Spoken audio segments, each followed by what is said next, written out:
5 نمازوں کا ذکر ہو گیا الحمدللہ۔ اب اللہ نے فرمایا کہ وَمِنَ اللَّيْلِ فَتَهَجَّدْ بِهِ نَافِلَةً لَكَ،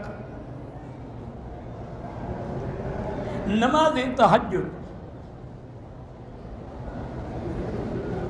اس کا پہلا حکم تو آیا تھا سورۃ المزمل میں کہ اللہ نے حکم دیا تھا، پہلی صورتیں ہیں قُمِ اللَّيْلَ إِلَّا قَلِيلًا، ساری رات عبادت کرو، تھوڑا آرام بھی کر لو۔ پھر فرمایا نصفہ وانقص منہ قلیلا، آدھی رات آرام، آدھی رات نماز۔ پھر یہ بھی تھا کہ چلو آدھی رات سے بھی کچھ کم، یعنی 2/3 رات کے آرام اور 1/3 نماز۔ تو جب یہ حکم آیا تو حضور بھی عمل فرماتے، صحابہ بھی عمل فرماتے، لیکن ان پر بڑا شاک گزرتا،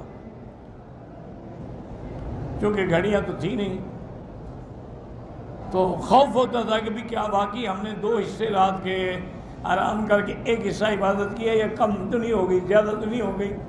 اللہ نے پھر رعایت فرما دی کہ اب تمہاری رعایت ہے فَقْرَؤْا مَا تَيَسَّرَ، جتنا ممکن ہو سکے پڑھ لو۔ اب آدھی رات یا 1/3 یا 2/3 جاگنے کی ضرورت نہیں ہے۔ اور یہ بھی سمجھ لیں کہ تہجد جو ہے صحیح حدیثوں میں جو ثابت ہے وہ یہ ہے کہ حضور پاک صلی اللہ علیہ وسلم 11 رکعت پڑھتے تھے۔ کیا مانا؟ 8 رکعت تہجد، 3 رکعت وتر۔ یہ جو ہمارے بعض دوستوں نے تراویح کو 8 رکعتیں بنا دیا ہے، یہ غلط فہمی ہے، اللہ ہدایت۔ ان 8 رکعتوں کی حدیث کا تراویح سے تعلق ہی نہیں ہے، وہ تو تہجد کی نماز ہے۔ پھر تراویح ہم نے عشاء کے فوراً بعد پڑھنی ہے، تہجد تو آخری رات میں پڑھنی ہے، تو یہ کیسے 8 رکعت عشاء کے بعد فوراً شروع کر دیتے ہیں؟ کم سے کم اپنے مسلک پر تو قائم رہے نا، پھر آخری رات میں پڑھیں۔ 20 رکعتیں جو ہیں وہ الگ چیز ہے، اور اس پہ خلفائے راشدین کا فیصلہ ہے، اجماع صحابہ ہے، اور حضرت عمر کے زمانے سے لے کر آج تک 20 رکعت چلی گئی۔ حرمین الشریفین میں بھی ہمیشہ 20 رکعت ہوتی ہیں، ہاں بعض مساجد میں ہو سکتا ہے 8 بھی ہوتی ہوں، اصل بات تو حرمین ہے۔ اب 8 رکعت تہجد جو ہے، اب یہ ہے ہمارے لیے رعایت ہے کہ ہم چاہیں تو 4 رکعت پڑھ لیں، چاہیں تو 2 رکعت پڑھ لیں، چاہیں تو 6 رکعت پڑھ لیں۔ اچھا یہ بھی افضل ہے کہ 4 رکعت ملا کے پڑھیں، جیسے دن میں افضل ہے کہ 2 رکعت کر کے پڑھیں۔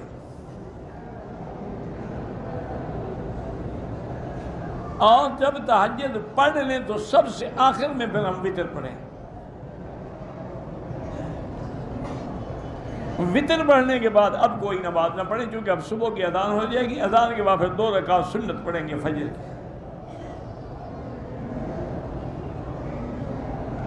اور یہ بھی یاد رکھیں کہ بعض حضرات نے یہ فرما دیا ہے کہ تہجد جو ہے سونے کے بعد اٹھ کے پڑھی جائے، یہ ضروری نہیں ہے، ویسے ٹھیک ہے افضل ہے، لیکن ضروری نہیں ہے کہ آدمی لازماً سوئے۔ ایک آدمی کی ڈیوٹی ہے رات کو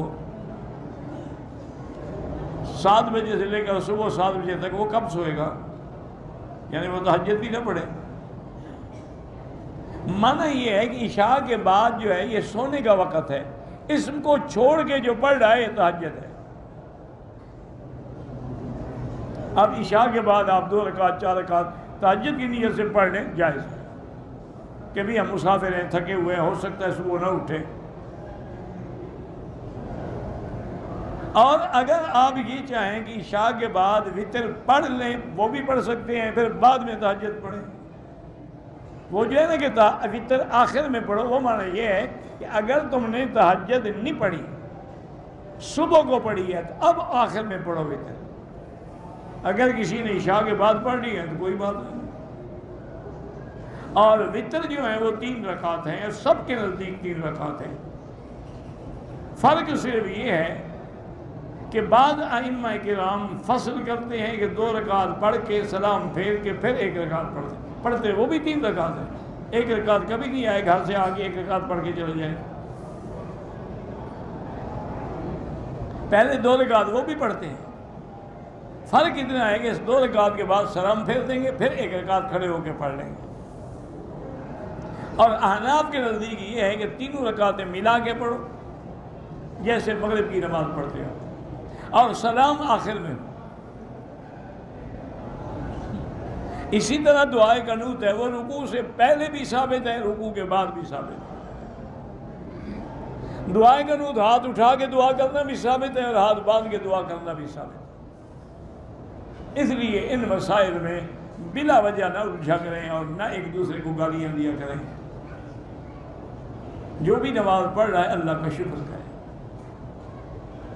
اور یہ تہجد کا وقت جو ہے اس میں دعا بڑی منظور ہوتی ہے، چونکہ یہ وہ وقت ہے جب اللہ تبارک و تعالی عرش معلیٰ سے آسمان دنیا پہ نزول اجلال فرماتے ہیں جیسے ان کی شان کو زیبا ہے، اور پھر اللہ اعلان فرماتے ہیں کہ ہے کوئی مجھ سے مانگنے والا، تو یہ بڑی رحمت کا وقت ہے کہ تہجد کے وقت میں آدمی نماز پڑھے اور گڑ گڑا کے رو کے اللہ سے دعا مانگے، انشاءاللہ یقیناً کام بن جاتا ہے۔ باقی حضور کی تہجد کا کیا مقابلہ ہے؟ حضور تو کبھی کبھی تہجد میں 8 پارے نماز پڑھتے تھے، قرآن پڑھتے تھے۔ بی بی عائشہ فرماتی ہے حتیٰ تورمت قدماہ، آپ کے پاؤں سوج گئے۔ کھڑے کھڑے 8 سپارے پڑھنا کو آسان تو نہیں ہے، اور پھر پڑھنے والے بھی محمد مصطفیٰ ہوں جو سنوار سنوار کے بنا بنا کے ایک ایک موتی کی طرح پڑھتے تھے۔ تو بی بی عائشہ نے عرض کیا کہ یا رسول اللہ اپنی جان پہ رحم کریں، آپ کے پاؤں سوج گئے ہیں، اتنی مشقت کر رہے ہیں، اللہ نے تو آپ کو پہلے سے بتا دیا ہے کہ ہم نے آپ کی ہر چیز معاف کر دی، غلطیاں بھی معاف کر دی۔ تو جب آپ کو یہ مبارک بات مل گئی ہے کہ لیغفر لک اللہ ما تقدم من ذنبک وما تأخر، پھر کیوں فرمایا افلا اکون عبدا شکورا، عائشہ کیا تم یہ نہیں چاہتی کہ جیسے رب نے مجھے یہ مقام دیا میں اس کا بندہ نہ بنوں، میں شکر گزار نہ بنوں؟ اور آگے اللہ پاک نے یہ بھی فرمایا کہ نافلۃ لک۔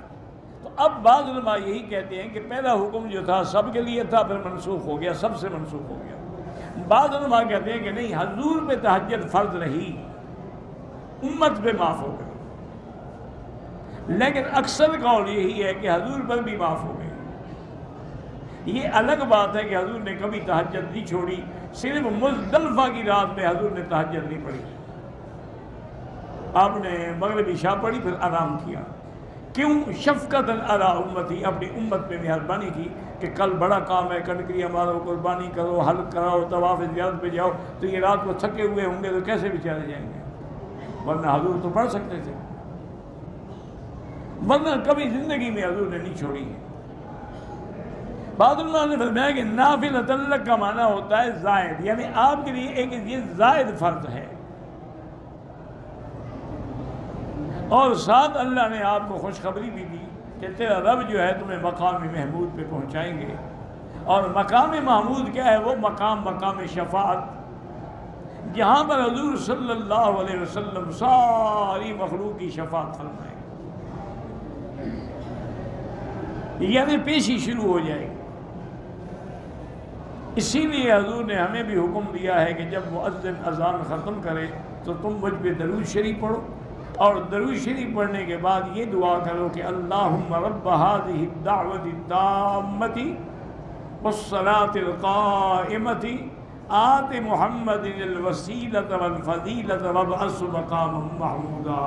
یہ وسیلہ جو ہے یہ مقام ہے جنت میں، یہ وسیلہ یہ نہیں کہ وسیلہ پکڑو، وہ تو حضور فرما رہے ہیں میرے لیے دعا کرو، تو وسیلہ کیا ہوا؟ وہ تو الٹا فرما رہے ہیں کہ امت میرے لیے دعا کرے۔ اب اس دعا کا فائدہ جو ہے وہ بھی ہمیں ہے، حضور کو تو کوئی ضرورت نہیں۔ حضور نے فرمایا جو بندہ میرے لیے مقام وسیلہ طلب کرے گا حلت علیہ الشفاعہ، اس پر میری شفاعت لازم ہوگی، میں اس کی شفاعت کروں۔ ایک نماز تہجد کے لیے سو کر جاگ وجہ سے جاگتا رہا.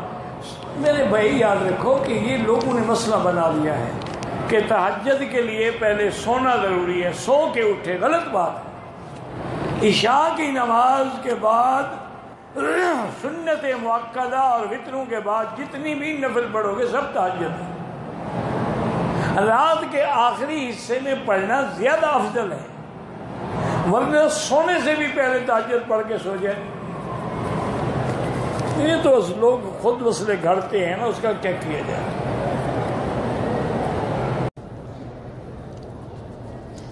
کہتے جی کہ تہجد کے لیے آنکھ نہیں کھلتی، اس کا صحیح علاج تو یہ ہے کہ آپ سونے سے پہلے بھی تہجد پڑھ سکتے ہیں.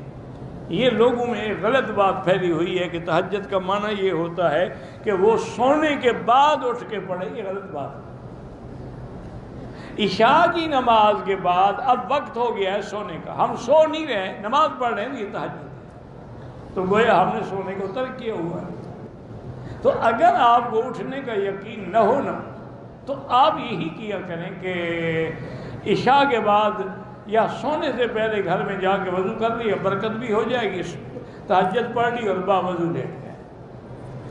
دوسرا جو میں نے آیت بتائی تھی نا جی، سورۃ الکہف کی آیت ہے، ان الذین آمنوا وعملوا الصالحات کانت لہم جنات الفردوس نزلا، آخر سورت تک.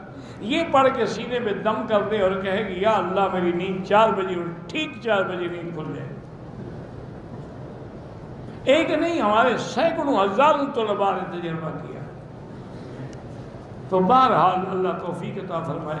ایک دفعہ حضرت معاویہ رضی اللہ عنہ کی تہجد قضا ہو، نیند آ گئی. نیند کا ایسا غلبہ ہوا کہ حضرت معاویہ جیسا آدمی، صحابی جلیل کاتب الوحی، نہیں اٹھے. تو اس کے غم میں آپ نے سارا دن نفلیں پڑھی، استغفار کیا، توبہ کرتے رہے کہ مجھ سے کیا غلطی ہو گئی. کیونکہ علماء فرماتے ہیں کہ جب اللہ کی نعمت سے یا نماز سے محروم ہو جاؤ، سمجھو آج میں نے کوئی گناہ کیا ہے جس کی وجہ سے میں محروم ہو گیا. تو دوسری رات جب آپ سوئے، تہجد کا وقت ابھی نہیں آیا تھا کہ ایک آدمی نے آ کے آپ کے انگوٹھے کو پکڑا پاؤں کے اٹھایا، جگایا آپ کو. آپ کی آنکھ کھلی تو آپ نے فوراً پکڑ لیا، کہا کون ہو تم مجھے رات کو جگانے والے، اور کیسے میرے گھر کے اندر داخل ہو گئے. انہوں نے کہا حضرت اب آپ کو پتہ لگ گیا ہے تو میں ابلیس ہوں. بھی ابلیس ہو کہ مجھے تہجد کے لیے اٹھا رہے. انہوں نے کہا حضرت کل جو سارا دن آپ نے عبادت کی، استغفار کیا، میری تو گردن توڑ ڈالی آپ نے. میں نے کہا اس سے بہتر ہے کہ تہجد ہی پڑھ لیں. انہوں نے کہا سیدھی بات کرو ورنہ میں بھی صحابی رسول ہوں، تیری گردن مروڑ کے تمہیں ابھی ختم کر دوں گا. انہوں نے کہا جی میں سچی بات کہہ رہا ہوں، میں اس لیے جگانے آیا. تو اس لیے بہرحال ان آیات کو پڑھ کے بھی تجربہ کرو، ورنہ اگر یقین نہ ہو تو فوراً عشاء کے بعد پڑھ لیا کرو یا گھر میں جا کے پڑھ لیا کرو، کوئی ایسی بات نہیں ہے. بعض لوگوں کو اللہ یعنی گویا کہ نیند ان کے تابع ہو جاتی ہے. میں نے تو زیارت نہیں کی حضرت حسین احمد مدنی رحمۃ اللہ علیہ کی. جن طلباء نے علماء نے زیارت کی ہے وہ فرماتے ہیں کہ 3-3 4-4 دن کے، کیونکہ حضرت مجاہد بھی تھے، سیاست میں بھی دخل تھا، تو 3-3 4-4 دن کے جلسے کر کے سفر کر کے تشریف لے آتے. رات کو 12 بجے بھی اگر پہنچ جاتے نا مسجد میں، اعلان ہو جائے، گھنٹہ بج جاتا کہ بھائی بخاری پڑھنے والے طلباء جمع ہو جائے، حضرت آ گئے. طلباء جب آ جاتے تو ان سے گزارش کرتے کہ بھائی میں تھکا ہوا ہوں، اجازت ہو تو آدھے گھنٹے کے لیے سو جاؤں. میں نے کہا جی ٹھیک ہے. اب طالب کتاب کھول کے بیٹھے، حضرت نے سر رکھا اور فوراً نہیں، ٹھیک آدھے گھنٹے کے بعد اٹھے، وضو کیا اور درس شروع کر دیا. تو بعض لوگ ایسے بھی ہوتے ہیں. اسی طرح کا ایک واقعہ حضرت شاہ جی رحمۃ اللہ علیہ نے بھی عجیب لکھا ہے. ان دنوں میں شاہ جی عطا اللہ شاہ بخاری اور حضرت مدنی کا اختلاف تھا، چونکہ یہ احرار میں تھے، وہ کانگریس میں تھے، بڑا اختلاف تھا، ایک دوسرے کے خلاف جلسے بھی ہوتے تھے، اشتہار بھی چھپتے تھے، بیان بھی ہوتے تھے۔ حضرت فرماتی ہیں کہ میں رات میں 1 بجے تقریر ختم کر کے آ کے کمرے میں لیٹا، تھکا ہوا تھا، میں نے دیکھا کہ کوئی آدمی مجھے دبا رہا ہے، لیکن اس کے دبانے سے مجھے آرام کے بجائے تکلیف ہو رہی ہے۔ میں یکدم اٹھا تو حضرت حسین احمد مدنی تھا، میں نے کہا حضرت یہ کیا کر رہے ہیں آپ؟ یا بھائی، میں نے کہا تھک گئے ہوں گے، مجاہد آدمی ہو، میں نے کہا کچھ میں بھی خدمت کر لوں۔ میں نے کہا حضرت میں یہ نہیں برداشت کر سکتا کہ آپ مجھے میری خدمت کریں، آپ حکم فرمائیں۔